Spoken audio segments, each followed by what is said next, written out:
चल चल। जंगली कैदियों ने कैद खाने में नंगा नाच मचा दिया था जब उनको जिंदगी में पहली बार ज्योमेट्री बॉक्स में समझ नहीं आया कि इसका करना क्या है। उसमें से प्रकार निकाल के बोतल के ढक्कन में छेद कर रहे हैं, फिर उसके अंदर से पानी पी रहे हैं। अरे बाप रे! आधे बच्चों को पल्ले ही नहीं पड़ रहा है कि ये दो मुंह वाले प्रकार का करना क्या है, तो वो बैठ के उसकी स्ट्रेचिंग खोल रहे हैं। कुछ गांव के लौंडों ने मिलके तो हथियार वगैरह बना लिए थे। ये देख, ये अपने को यहाँ से हुक पकड़ना है, उसके बाद तुम जैसे खींच के इसको छोड़। हाँ, हमारे स्कूल में आसपास के गांव से भी बच्चे आते थे। मेरे को बहुत बढ़िया लगते यार ये बच्चे।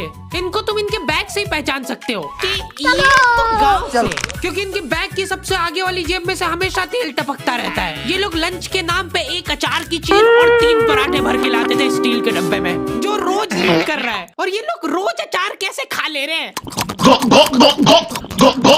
ये लोग स्कूल की बस में ही आते थे, जिसका ड्राइवर था अब्दुल और कंडक्टर रफीक। अब्दुल और रफीक मिलके बसें ड्रिफ्ट करवा देते थे। जान दो, चलो उतर जाओ, आ गया स्कूल। रफीक की स्पेशलिटी थी कि जहाँ से बस निकल ही नहीं सकती वहाँ से भी निकलवा देता था। हाँ, आंडो आएगी, निकलेगी। इतनी जगह में तो 4 बसें पार्क हो जाएंगी। हाँ, जान दो। बस। अब्दुल और रफीक बहुत डेडिकेशन के साथ काम करते थे। बारिश में गांव में बाढ़ आ गई है, गांव वाले बेचारे घर से बाहर नहीं निकल पा रहे हैं। बच्चों ने स्कूल की ड्रेस पहनी थी, वो वापस से खोल दी। अलग ही लेवल का बंदा था। कहाँ ही जा पा रहे स्कूल। इधर अब्दुल और रफीक बस लेके आ गए बाढ़ में। आराम से निकले। इतनी मेहनत करके जब ये सब स्कूल पहुंच रहे तो पता चल रहा है कि बाढ़ के कारण स्कूल ही बंद है। मेरे को बहुत पसंद है ये बच्चे, क्योंकि ये पढ़ाई को ज्यादा सीरियसली लेते ही नहीं है। ये लोग सारे सब्जेक्ट की एक ही कॉपी बना रहे हैं। टीचर ने कवर चढ़ाने का बोला तो न्यूज़पेपर में लपेट के लिया रहे कॉपी को। ये लो, चाय के कप के निशान दिख रहे यार उस पे। बेटा पेपर तो ढंग का लपेट के लाते। 120 पन्ने की कॉपी में 5 पार्टीशन कर रखे इन्होंने अलग अलग सब्जेक्ट के, और उसमें भी छोटा छोटा लिख रहे हैं, कॉपी नहीं भरा है। और ऐसा नहीं है कि इनके पास पैसे नहीं है कॉपी लाने के। इनके गांव में इनकी इतनी जमीन है ना कि ये लोग जमीन बेच के आखा स्कूल खरीद सकते हैं। वो अलग बात है कि इनको इनकी जमीन का हिस्सा अभी तक मिला नहीं है, क्योंकि चाचा और पापा के बीच में घनघोर मनमुटाव है। दोनों को ऐसा लगता है कि इसने मेरे को धोखा दिया है। धोखेबाज, साथ में मत बोल। देख, मैं यहाँ पे फालतू बात करने नहीं आया हूँ, बात एकदम क्लियर है। मेरे को मिलनी चाहिए पूरी प्रॉपर्टी। अच्छा ठीक है, सबसे पहले तो तू औकात में रहे। तू रहे औकात में। मतलब वो अलग ही लेवल का बंदा था। अभी चालू नहीं हुआ है। इनकी बहन दोनों भाइयों का समझौता करने के लिए रेफरी बनी है। एक दूसरे को माँ बहन की गालियां देने के बाद वहीं पे उनको सॉरी बोल दे रहे हैं। सॉरी, क्योंकि दोनों के रिश्ते सेम ही पड़ते हैं।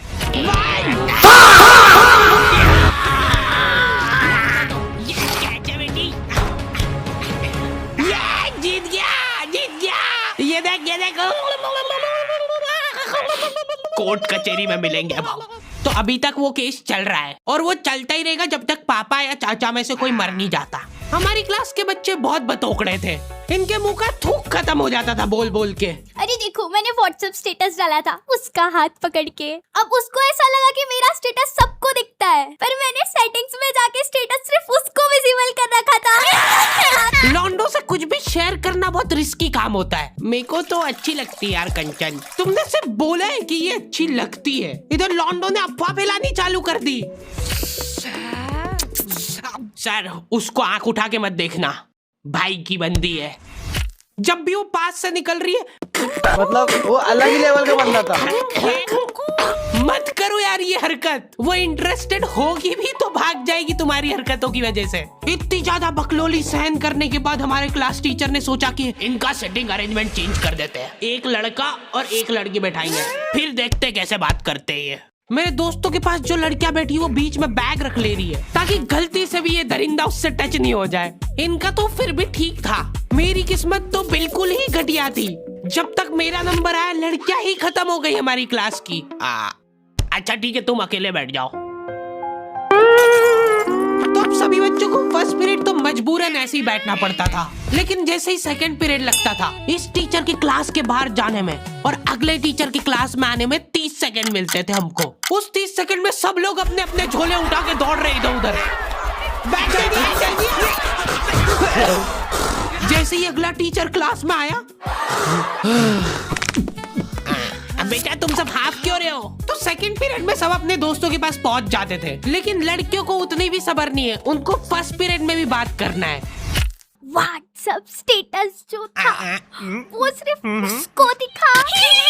क्लास के इस कोने से उस कोने तक इशारों में बातें हो रही है इनकी। लिप सिंक पढ़ ले रही है लड़कियां इतनी दूर से। यह लौंडो को चिल्ला चिल्ला के बताने के बाद भी समझ नहीं आती आधी चीजें। अरे तो तुम इसकी कॉपी नानी के यहाँ क्यों लेके गए थे? सर वो मेरे को लगा मैं वहां जाके पढ़ाई करूंगा। इनसे घर में, स्कूल में, कोचिंग में कई पढ़ाई नहीं हो रही है और 4 दिन के लिए कहीं घूमने जा रहे तो उसमें बैग में कॉपियां भर ले रहे कि अब होगी पढ़ाई। वो भी दूसरे की कॉपी मांग के ले जा रहे हैं। वहां जाके सिर्फ कॉपी निकाल के सामने रख दी सबके, ताकि नानी के घर पे तुम्हारा एकदम रोला जम जाए कि लड़का दुनिया इधर से उधर हो जाए पर पढ़ाई नहीं छोड़ता है। लड़का दूसरे की कॉपी मांग के लाया है अपनी कॉपी कंप्लीट करने के लिए, जबकि स्कूल डेली जा रहा है अपना लड़का, फिर भी कॉपी इनकम्प्लीट रह जा रही है। और बात ये कि वहां जाके भी इनसे कॉपी कंप्लीट हुई नहीं है, उल्टा हुआ निकाल के रख दी थी और भूल के आ गए कॉपी। और तुम्हारी लीव तो 3 दिन उठा के। सर हम लोग तीसरे दिन पे निकल गए थे वहां से, और हम जैसे ही ऑटो रिक्शा में बैठे नानी जी ने रोना चालू कर दिया। अब जैसे जैसे ऑटो दूर जा रहा था मेरी नानी जी जोर से रोने लग रहे थे।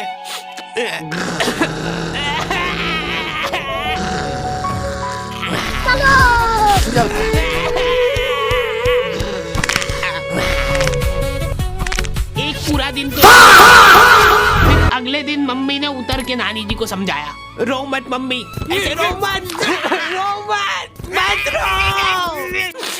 उन्होंने रोते रोते समझाया कि मत रो। आधा दिन ये चला, फिर आधे दिन ऑटो वाले ने वापस से मजे लिए।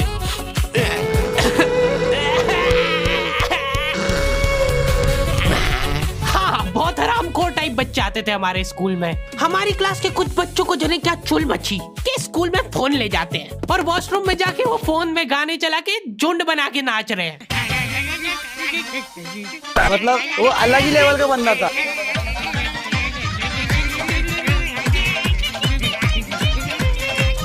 उधर साइड में लाइन डिस्टर्ब हो गई यार उन बच्चों की जो कांच में बाल बनाने के लिए लगी है। वॉशरूम में मूतने से ज्यादा लंबी लाइन बाल जमाने के लिए लगी होती थी। और तुम गौर से देखोगे इनको तो पता चलेगा कि सब लोग सेम ही चीज कर रहे हैं। बाल गीले करके अपनी जेब से कंघा निकाल रहे गोल वाला, उसके अंदर 2 उंगली फंसा कर रहे हैं। और बाहर निकलते से सारे टीचरों ने घेर रखा है इनको, क्योंकि इतने जोर जोर से गाने बजा के नाच रहे थे ये लोग। किसके पास है फोन जल्दी से बता दो। मैम ऐसा कुछ नहीं, हम तो मुंह से गा रहे थे। किसी से भी पूछ, मैम इसके पास ही है फोन, हमको छोड़ दो, हम तो सिर्फ बाल जमा रहे थे। तुम कुछ कांड करते हुए पकड़ा जाते हो तो तुम्हारा दिमाग चलना ही बंद हो जाता है एकदम। इनसे पूछ रहे कि बता बेटा क्यों लाए तुम स्कूल में फोन? मैम वो यूट्यूब से पढ़ाई करने के लिए। स्कूल में? हाँ, हमारे स्कूल में सबसे बड़ी टॉप की सजा होती थी सस्पेंड करना, और मेरे को पता नहीं क्यों बहुत बढ़िया लगती थी ये सजा। ना तुमको स्कूल वालों को लीव लिख के देना है, ना स्कूल वाले तुमसे पूछेंगे कि तुम कहाँ गए थे। रिटायरमेंट वाली लाइफ जी रहे हो तुम स्कूल में। उसके मम्मी पापा को बुला के वो फोन भी दे दिया और उसको सस्पेंड कर दिया। अब वो बच्चा घर पे बैठ के आराम से फोन चलाता है और अपना जीवन खुशी खुशी बिताता है। उसके घर में सिर्फ 2 ही रिटायर्ड लोग हैं, एक उसके दादाजी और दूसरा वो।